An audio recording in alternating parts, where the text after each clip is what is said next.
usia emas, yang kedua kekuatan berpikir, dan yang ketiga kualitas hidup.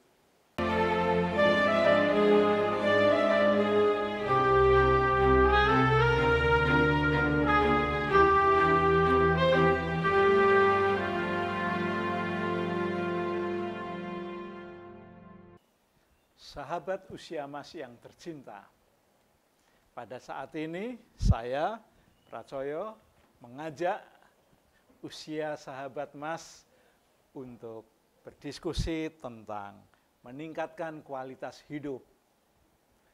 Ada 3 hal yang ingin saya sampaikan pada saat ini. Yang pertama, mengenai pandangan umum di usia emas.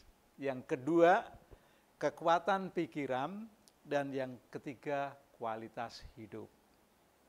Nah, kita akan berdiskusi mulai dari yang pertama, yakni pandangan umum di usia emas. Secara umum, usia emas itu kurang bergairah. Buktinya apa? Ya, bangun tidur, tidak melakukan aktivitas, duduk-duduk di teras, lalu kalau punya aktivitas piaraan, dia mengelus-elus, mengajak bicara piaraannya. Banyak sekali yang dilakukan oleh usia emas yang kurang bergairah ini. Ada kalanya tidak penuh dengan semangat. Ya. Yang kedua, yakni menikmati hidup. Seperti apa sih menikmati hidup? Sebetulnya setiap manusia, mulai dari usia apapun sampai usia emas, itu ya hidup mesti dilakukan dengan tindakan-tindakan. Atau boleh dikatakan manusia hidup itu perlu kerja. Ya, tentu saja kerjanya tidak sama dengan anak-anak yang usia produktif seperti usia 20 sampai 50. Ya, mereka bekerja mati-matian untuk mendapatkan sesuatu yang bisa menghidupi, membiayai kehidupannya. Tentu usia emas tidak melakukan seperti itu. Ya, dalam menikmati hidup, ya jalani saja kehidupan ini dengan penuh energi, penuh dengan kemampuan, kapasitas yang ada pada diri usia emas. Ya, kalau masih kuat olahraga, olahraga. Kalau masih kuat jalan-jalan, berjalan-jalanlah. Itu. Berikutnya, usia emas itu secara umum hidup di zona nyaman. Artinya apa? Zona nyaman ini ya sudah seperti itulah kehidupannya. Bagi mereka yang pensiun dari pekerjaan, tinggal menikmati setiap bulan menerima gaji dari pemerintah atau dari institusi yang mempekerjakan ketika masih produktif. Cukup nggak cukup, itulah yang dilakukan di usia emas. Zona nyaman, tanpa tantangan, itulah yang sering kali dilakukan oleh usia emas. Dan selanjutnya yang tidak kalah penting, banyak sekali loh usia emas yang terlibat dalam pengasuhan kepada cucu-cucunya. Sehingga kita mendengar ada MC, yaitu singkatan dari mengasuh cucu. Banyak sekali para lansia emas ini yang mengabdikan diri untuk cucunya. Ada kalanya si usia emas ini menggantikan peran dari orang tua cucu itu. Mulai dari memandikan, mengganti pakaian,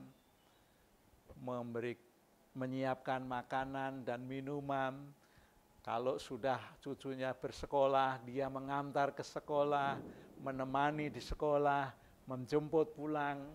Nah, itulah pandangan secara umum tentang usia emas. Berikutnya yang kedua, mengenai kekuatan pikiran. Pikiran manusia, baik itu yang masih produktif atau usia emas, sesungguhnya kekuatannya masih sama. Boleh kita lihat usia emas yang masih produktif di usia emas itu sendiri. Contoh, Sander itu mulai usaha waralaba pada usia 65 tahun. Tingkatannya tentu dia mendunia, karena siapapun yang berpikir terus pasti mendengar kata Sander yang berusaha mewaralabakan tentang ayam gorengnya. Di tingkat nasional sangat banyak di Indonesia ini yang masih sangat produktif di usia emasnya.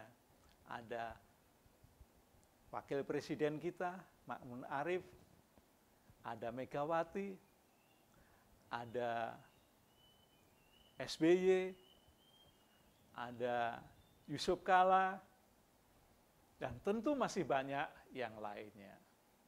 Yang tingkat lokal, tingkat provinsi, tingkat kabupaten, tentu tidak terhitung jumlahnya. Bahkan ada yang tidak pernah tercatat, tidak pernah terpublikasikan di dalam media apapun. Ya, karena memang dia aktif di wilayah yang sangat kecil. Nah, itulah kemampuan berpikir yang tidak terbatas. Berpikir memang perlu terus-menerus diasah. Kalau usia emas yang tadinya senang membaca buku, dan tiba-tiba begitu memasuki usia emas atau setelah menjalani usia emas tidak pernah membaca buku lagi, maka akan terjadi penurunan kualitas hidup. Karena pengetahuannya tidak bertambah dan ada peluang juga terjadi penurunan fisik sehingga dia tidak dapat melakukan aktivitas yang lain.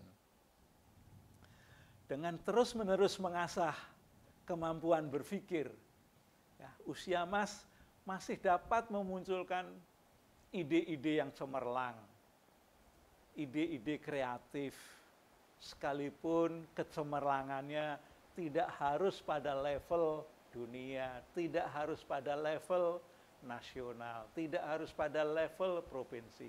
Paling tidak bagi keluarganya, kreativitas itu masih diakui. Atau oleh dirinya sendirilah yang mengakui kreativitas itu. Dengan munculnya kreativitas, maka akan muncul pula tindakan-tindakan yang mendukung kreativitas itu. Dan pada akhirnya mewujudkan sebuah benda-benda ataupun proyek-proyek yang dianggap membantu banyak masyarakat. Nah, dengan kualitas hidup yang meningkat itu, maka akan ada kualitas hidup. Kualitas hidup yang dimaksud dalam hal ini yaitu setidaknya manusia emas itu tetap produktif, tetap menghasilkan sesuatu yang dapat digunakan untuk memenuhi kebutuhannya sendiri. Sederhana memenuhi kebutuhan sendiri itu. Jikalau usia emas itu masih bisa memasak, masih bisa menyiapkan minuman atau membuat minuman, baik itu untuk kepentingan dirinya sendiri ataupun untuk keluarganya. Nah, selanjutnya dengan produktivitas yang dikatakan tinggi itu tentu memberikan hasil. Hasilnya pasti ada dua, yaitu untuk diri sendiri yang menikmati dan untuk lingkungannya. Mau tidak mau lingkungan akan merasakan, atau paling tidak dalam sebuah keluarga, misalnya ada istri atau suami yang produktif tadi, istri maka akan dinikmati oleh suami atau dinikmati juga oleh anak dan cucunya, bisa meluas ke tetangga-tetangga yang menikmati hasil produktivitasnya dari hasil memasak misalnya. Nah, itu bagian dari contoh hasil produktivitas. Karena produktivitas itu senantiasa berhubungan dengan hasil pemikiran dan tindakan. Selanjutnya, pasti bermakna. Ya, kalau bermakna itu ada dua hal, makna yang material dan makna yang imaterial.